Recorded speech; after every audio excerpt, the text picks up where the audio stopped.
He has a gun, do what he says.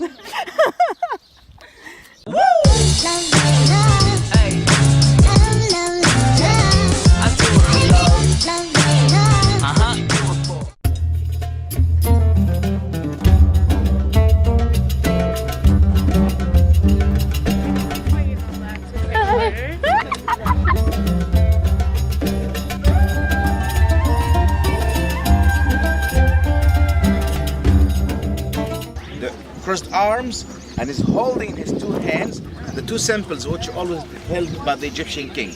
In his right hand the flail, the symbol of power, and left hand the scepter, the symbol of ruling. Okay,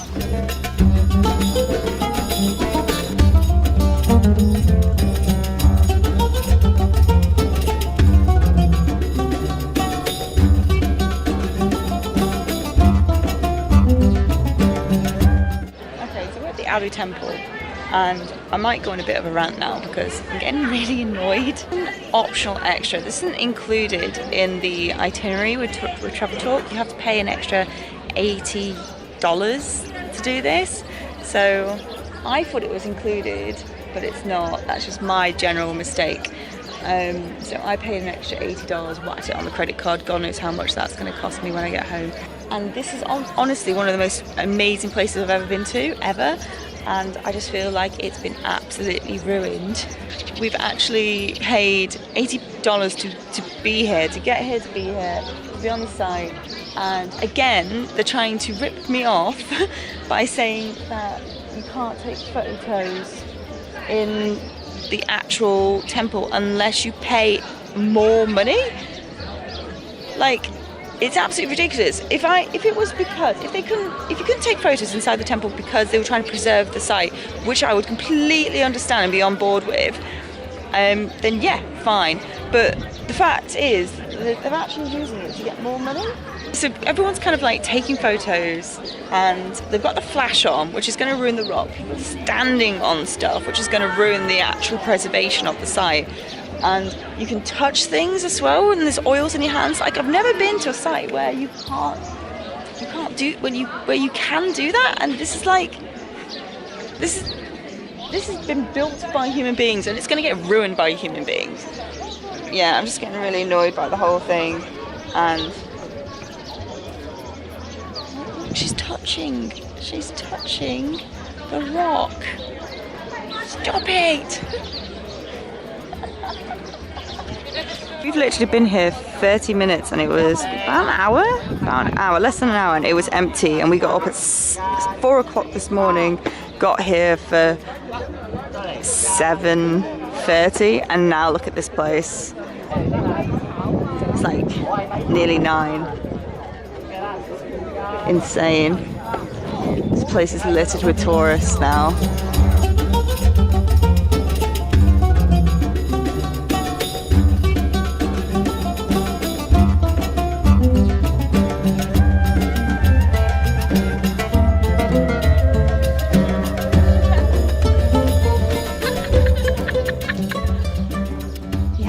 Do what he says.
After the open court, the hypostyle hall, the hall of the columns.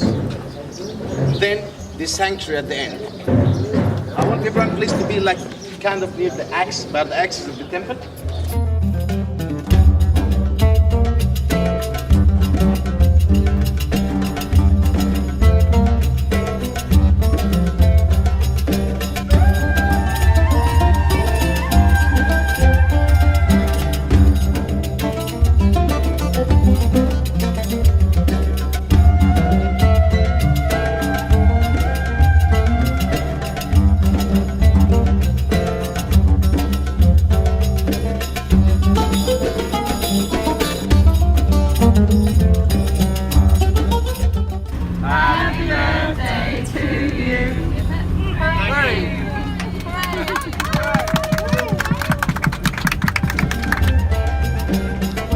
We're moving!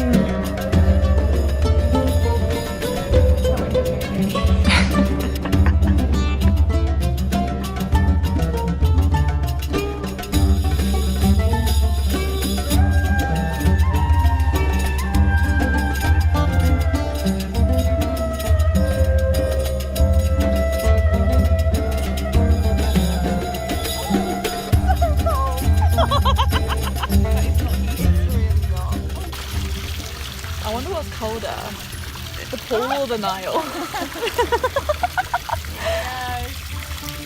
How's that the bottom?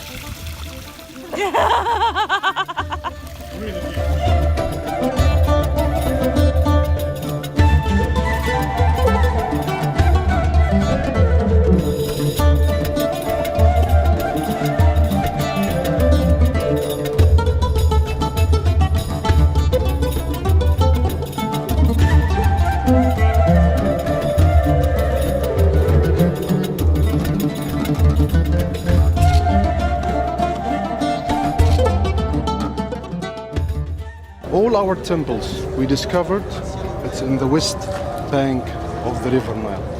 All the tombs, the graves on the west bank of the River Nile, except for one exception, which is King Akhenaten.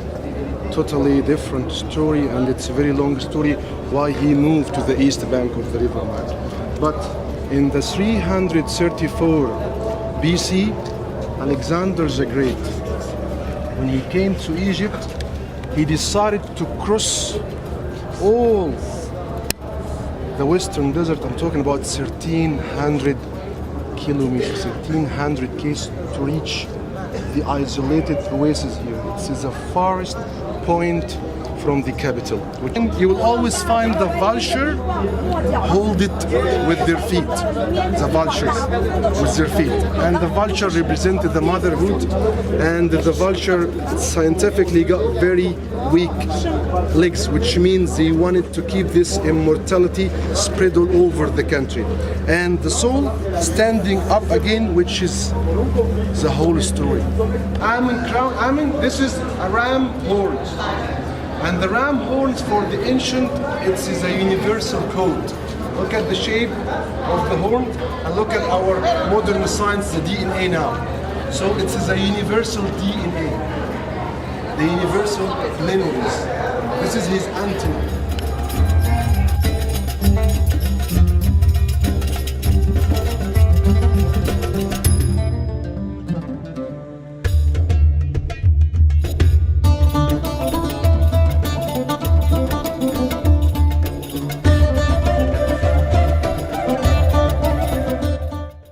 So I finally got my first taste of some movie stuff on this trip. Just checked out Imhotep's crib.